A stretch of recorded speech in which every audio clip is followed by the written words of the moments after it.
All right. So remember when we sort of press down on things to make them firmer, we're going to do the same with the fish. We're going to not worry about scaling the fish. We're going to cut the first fish fillets off so that we get comfortable with gutting and we get comfortable with the basic action of filleting. And then we'll take the next 2 fish and I'll show you how to scale them. Right? And we'll do this whole operation. So here, right, this is going to require sort of a long slicing motion to break through the scales.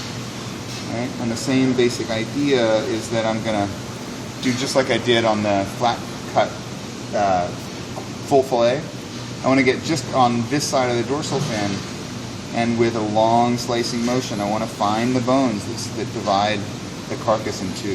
So this is straight cut? This is called up and over, and I'll show you why. Over. Right, I'm going to do a sort of a sickle-shaped cut where I'm going to connect or dislocate the pelvic and dorsal fins there. So now the fillet is basically outlined. I can connect the dots here and here to make sure that the whole fillet is going to become freed. Now that my knife is riding on top of the bones, and you can hear them, right? Right, do that. And then I want you to find the spine, get up and over the spine here, make for the exit, and then you need to follow the contour of the bones. I'm going over the spine and then rotating the knife back down like we did with the full fillet, and getting the knife flat against the bones. What's going to happen is soon enough, you're going to run into bones that support the abdominal cavity, right? And they're arched.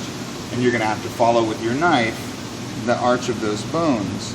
And generally the easiest way is to get your knife hooked on the back side of one. So imagine they're all lined up like this. I want to get my knife and sort of tuck it in here and scrape the meat off. The meat's to this side. I want to scrape that one, come back in, scrape that one, come back in, scrape that one.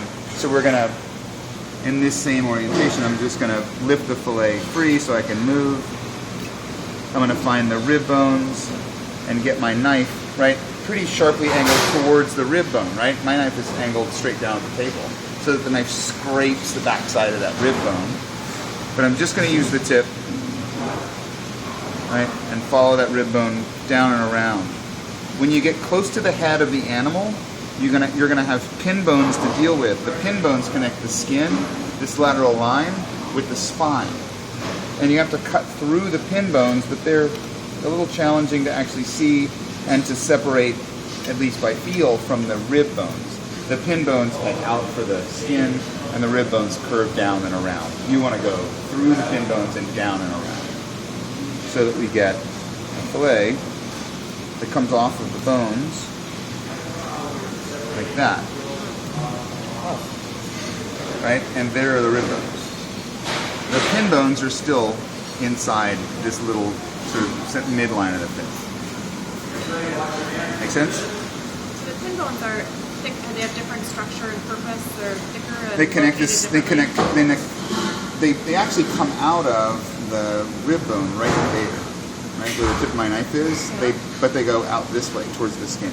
And on each rib, at least the first 4 or so, there's a pin bone that heads from the rib out to the skin, and it connects right there.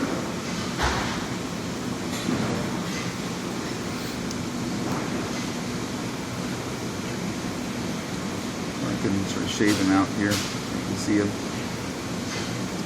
Kind of make like a V cut to do? Yeah, we'll do the same when the fillets are open. So there's that's 3 or 4 pin bones, and there's one more in here. Right, so those are the pin bones, and they connect the skin, literally. They connect the skin to the spine.